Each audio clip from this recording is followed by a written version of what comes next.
대한민국 근현대사를 성경적 세계관으로 알리고 전하는 대한역사문화원의 한국 근현대사 바로 알기 특강입니다.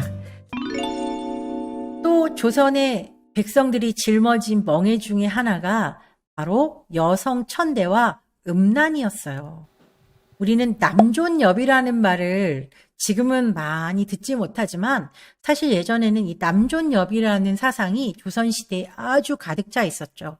남자는 존귀하게 대하고 여자는 비천하게 취급을 했던 게 바로 조선시대였고, 여자들을 그냥 정말 하나의 인격체로 무엇인가 사회 일원으로 여겨졌던 게 아니라 그냥 남자에 의해서 보호받는 대상, 그리고 결혼하고 나면 남편에 의해서 보호받고 자식에 의해서 보호받고 또는 그 남자들을 위해서 수발에 드는 존재, 그런 존재로 여자들을 여겼던 게 바로 조선시대였던 거죠. 그러나 지금 대한민국의 상황을 보면 여자들의 인권이 신장한 것을 넘어서서 이상한 페미니즘으로 흘러가고 있는 것이 안타까울 따름입니다. 이게 조선시대 여인들의 모습이에요. 대부분 어린 나이부터 생업에 뛰어들어서 집안일을 하고 여러 가지 그 식구들을 살리기 위한 여러 가지 행동들을 하는 게 바로 여인들이었어요. 여기 지금 물동이를 이고 있는 그 왼쪽 위에 있는 아이들의 모습은 대부분 어린 아이들이에요. 지금 아무리 나이가 많이 먹어도 10살? 뭐 그 정도밖에 되어 보이지 않는 아주 앳된 아이들. 지금 초등학교 아이들에게 우리가 물 길어 오라고 만약에 그렇게 시킨다고 하면 아동학대로 당장 난리가 나겠죠. 지금 여기 절구에서 이제 방아를 찍고 있는 이 어린 소녀 역시도 그렇게 나이가 많은 나이로 보이지 않고 아주 어려 보이죠. 머리에 물 항아리를 짊어지고 또 오른쪽 상단에 보이는 남자들 사이에 앉아있는 저 여인은 딱 봐도 절대로 나이가 많아 보이진 않죠. 뭐 일찍 결혼을 했거나 아니면 기생이거나. 이렇게 조선의 여인들은 남자들을 위한 보조수단, 놀이개 같은 역할을 했던 게 바로 조선이었고, 남자들은 뭐 웃옷을 벗고 지나다녀도 괜찮은 상황 속에 여자들은 밖으로 나아갈 때 저렇게 쓰개치마를 쓰거나 바구니를 뒤집어 쓰거나 하는 그런 것이 바로 조선이었어요. 개인의 자유를 누리지 못하는 조선 여인들의 모습이 이 사진으로 다 표현을 할 수는 없겠지만 이렇게 조선은 여자의 인권이라는 건 더더군다나 존재하지 않은 나라였다는 거죠. 조선 여인들의 이름에서 그 증거를 우리가 찾아볼 수 있는데요. 이름들이 큰년, 작은년, 끝순, 말년, 언년, 금안이, 섭섭이 그저 생각나는 대로 지어지는 이름들이었어요. 1순위, 2순위, 3순위 뭐 이제 그런 식으로 이름들이 태어나는 순서로 뭐 지어지고, 키가 크다고 그래서 큰년, 먼저 태어났다고 그래서 또 뒤에 태어났다고 그래서 작은년, 마지막이라고 그래서 끝순, 그만해라 그래서 말년, 언년, 그만, 섭섭. 정말 이들의 이름 자체만 보더라도 그들이 얼마나 하찮은 취급을 받았었는지 우리가 미루어 짐작할 수 있죠. 또 종말이 2월이, 3월이, 4월이. 2월 달에 태어나면 2월이, 3월에 태어나면 3월이. 지금 누가 자녀들의 이름을 이렇게 짓는 사람이 어디 있겠어요? 그럼 이게 조선시대의 여인들의 가치가 이 정도밖에 안 되었었다는 걸 보여주는 얘기겠죠. 서서평 선교사님으로 불리우는 셰핑 선교사님의 증언에 의하면 이렇게 기록하고 있어요. 이번 여행에서 만난 여성 500명 중 이름이 있는 사람은 10명 뿐이었다. 그나마 이름이 있는 건 조그맣과 같은 그런 뭐 섭섭이, 말년이 그런 이름을 가지고 있는 존재들은 10명밖에 되지 않는다라고 말하고 그냥 아무개 뭐 이제 그렇게 불리는 이율이 더 많았다는 거죠. 조선 여성들은 돼지 할머니, 큰년, 작은년으로 불립니다. 그들에게 이름을 지어주고 한글을 깨우쳐 주는 것이 제 가장 큰 기쁨 중 하나입니다라고 선교부에 보내는 편지에 기록하고 있어요. 그래서 실제로 예수님을 믿고 난 여인들은 이름을 얻고 나서 너무나도 행복해했다는 기록들이 많이 나와 있죠. 우리가 이 대한민국에 살고 있는, 특별히 대한민국에 살고 있는 여성들은 우리가 저 조선시대에 태어나지 않고 이 대한민국이라는 자유가 충만한 나라에 태어났다는 것에 감사할 수 있어야 될 줄로 믿습니다. 또한 조선시대에는 여자들이 드나들 수 없는 구역이라는 게 있었어요. 금여, 여자를 금한다라는 거예요. 예를 들어 사당 같은데 뭐 이런 아까 봤던 만동묘 뭐 그런 데는 절대로 여자가 들어갈 수 없어요. 그리고 뭐 도산서원 그런 데 많이 들어보셨잖아요. 그러니까 그런 곳에는 여자가 절대로 들어갈 수 없어요. 그리고 여자가 말이 많으면 어디 여자가 말이 많냐? 그리고 여자 목소리는 담장을 넘어가면 안 된다. 뭐 암탉이 울면 집안이 망한다. 그런 갖가지 이야기들로 여자들은 하나의 인격체로서 존중을 받지 못하고 그저 한 가정의 장식품처럼 여겨지거나 노동을 제공하는 정도로밖에 여자들의 인권이 사용되지 않았다는 게 바로 조선시대였다는 걸 우리가 기억해야 되는 거죠. 지금 우리가 대한민국에서는 여자들이 못 갈 데가 없잖아요. 남탕 빼놓고는 다 가잖아요. 그러니까 그런 거. 이게 정말로 중요한 우리가 누리고 있는 가치 중에 하나라는 것을 우리가 반드시 알아야 되는 거죠. 이사벨라 비숍의 증언에 의하면 이런 기록들이 있어요. 조선의 여자들은 남편들이 계속 흰옷을 고집하는 바람에 계속해서 빨래를 한다는 거예요. 냄새나는 하천에서 궁궐 후원의 우물에서 전국 방방곡곡의 모든 물웅덩이에서 아니 주택 밖 실오라기만한 개울이라도 있는 곳이라면 한국의 여인들은 빨래를 하고 있다라고 말하고 있어요. 그러면서 한국의 여자들은 빨래의 노예다라고 말하고 있어요. 여기 왼쪽에 나와 있는 그림에서도 보는 것처럼 물이 있는 곳이라면 여자들은 다 빨래를 하고 있죠. 농촌 여성들에게는 즐거움이 없다고 말할 수 있다. 그들은 고된 일을 며느리에게 전가할 때까지 꾸준히 일만 하는 존재라고 말하고 있죠. 30살에 마치 쉬운 살처럼 보이고 40살이 되면 이가 거의 빠질 정도로 엄청나게 집안에서 일을 감당했던 게 사실은 조선의 여자들이었어요. 개인적인 몸치장? 그런 건 할 수가 없었던 거죠. 사실 드라마에 나오는 몸치장을 하고 고운 한복을 차려입고 그렇게 돌아다니는 거. 일반 평민들도 막 아주 깨끗한 옷을 입고 다니는 건 그건 상당히 과장된 영상이고 실제적으로는 엄청나게 힘들고 정말 고통에 찌든 삶을 살았던 게 조선의 여인들이었다는 거예요. 마지막 줄에 보면 조선에서는 여성의 지위를 한마디로 평가하기란 정말로 어렵다. 정말로 조선의 여자 실상은 어떻게 평가를 할 수 없을 정도로 그 인격적으로 대우를 못 받고 있다는 걸 말해주고 있죠. 이게 바로 조선의 여자들이었어요. 조선의 여인들은 밖으로 나갈 때 그냥 나가지 못하고 항상 머리에 무엇을 쓰거나 여자들의 얼굴을 가리면서 다녀야 했었어요. 여기 북쪽 지방 여인들, 남쪽 지방 여인들이라고 하는데요. 북쪽 지방에서는 이렇게 바구니 같은 것을 써서 얼굴을 가렸고 남쪽 지방의 여인들은 장옷이나 쓰개치마를 입고 이렇게 얼굴을 가리고 다녔던 게 조선시대였죠. 선교사님의 기록에 의하면 조선의 남쪽 지방에서는 부인들이 길을 나설 때는 천으로 만든 쓰개를 써서 얼굴을 가리는데 북쪽 지방에서는 바구니 같은 것을 쓴다라고 말하고 있어요.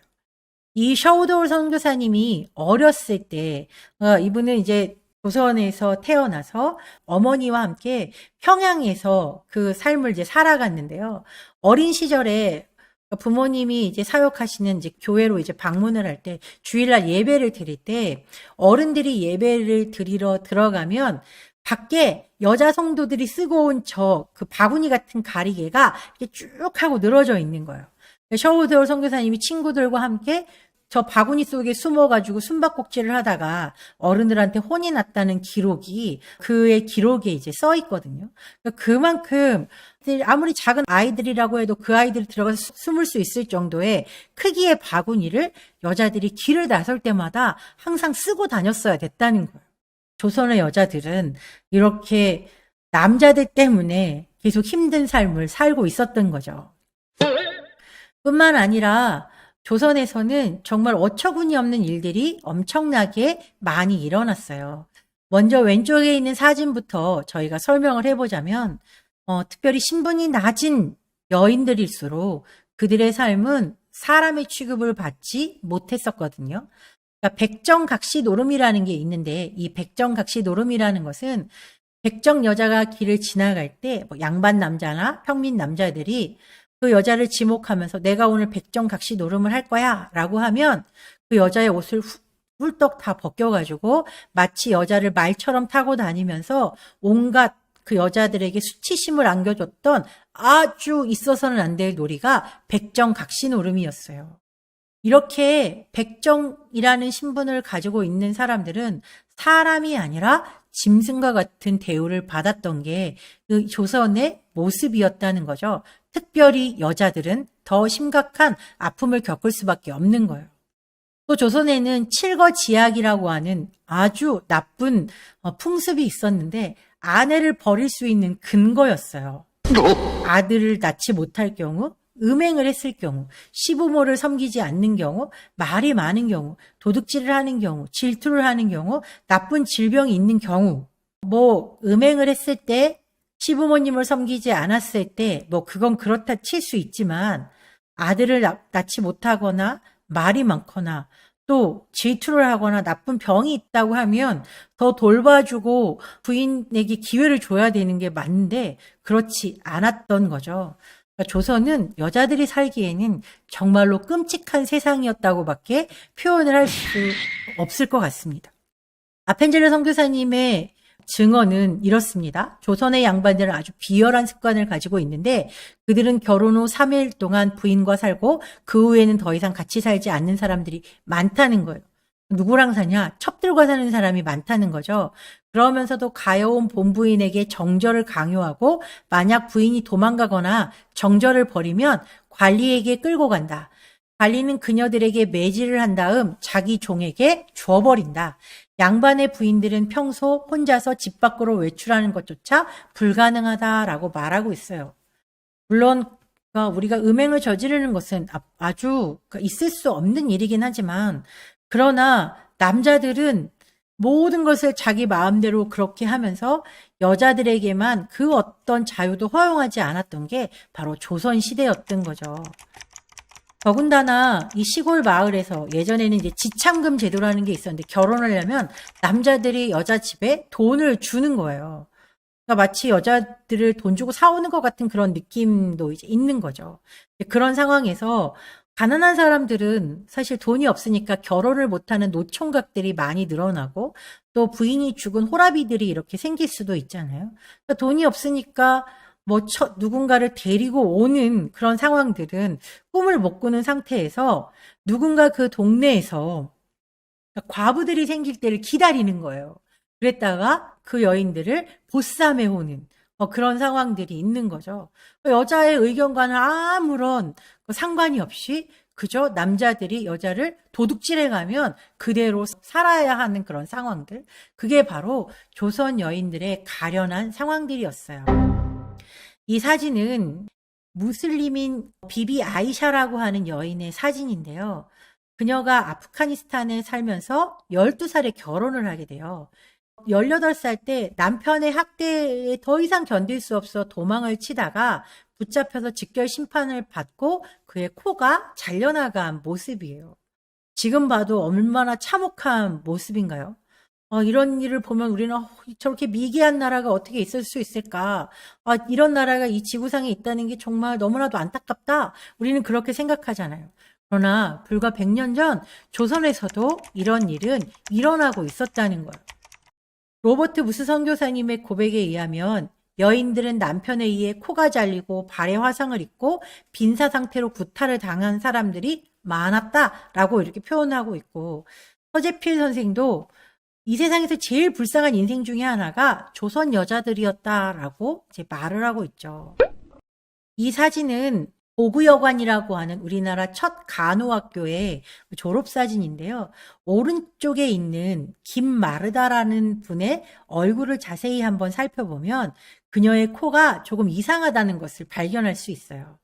마치 아까 비비 아이샤처럼 남편에 의해서 코가 잘려나간 거죠. 조선시대에도 남편들이 자기의 화를 참지 못해서 다리미로 여자들의 얼굴에 상처를 입힌다든지 그 다림질하는 인두로 여자들을 학대한다든지 그렇게 코를 잘라버린다든지 하는 아주 악한 행태들이 엄청나게 많았다고 합니다. 이게 불과 100여 년 전 우리들의 모습인 거예요.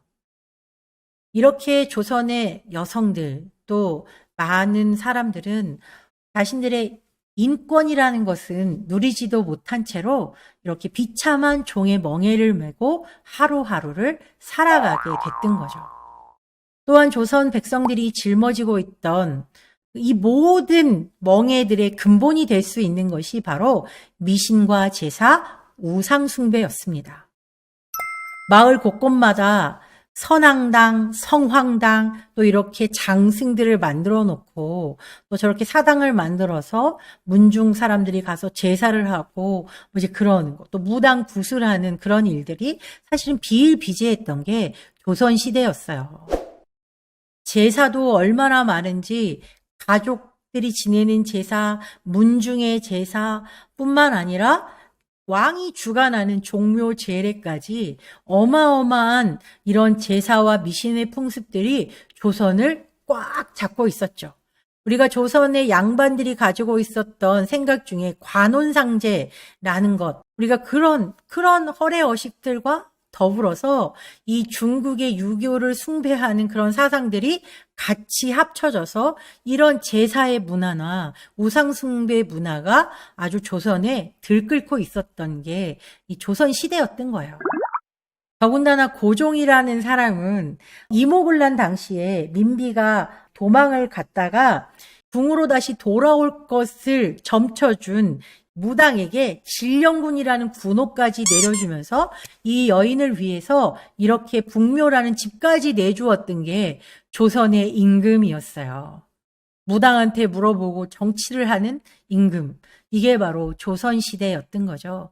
뿐만 아니라 아이가 아프면 의원한테 보여줘야 되는데 메티노블 선교사님의 그 기록에 보면 계속 옆집에서 밤 늦게까지 징치고 북치는 소리가 울려 퍼져서 그 이유를 물어봤더니 아이가 병에 걸려서 위독해가지고 병마를 쫓으려고 무당들을 불렀다라고 하는 그런 기록들이 나와 있어요.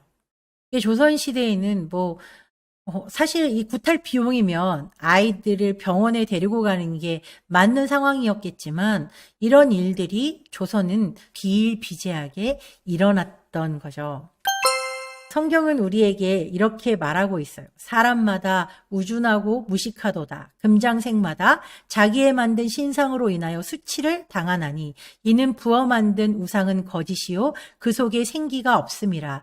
그것들은 헛것이요 망령되이 만든 것인즉 징벌하시는 때에 멸망할 것이다. 밑에 있는 것은 똑같은 내용을 이제 우리말 성경으로 좀 쉽게 이제 보도록 해놓은 건데요. 우상들은 헛것이라는 거죠. 아무리 그들에게 절해봤자 아무도 그들은 우리를 도와줄 수 없다는 걸 성경은 우리에게 말해주고 있어요. 이렇게 하나님이 아닌 우상을 섬기는 나라. 그래서 가난과 질병 속에서 날마다 죽어가는 나라.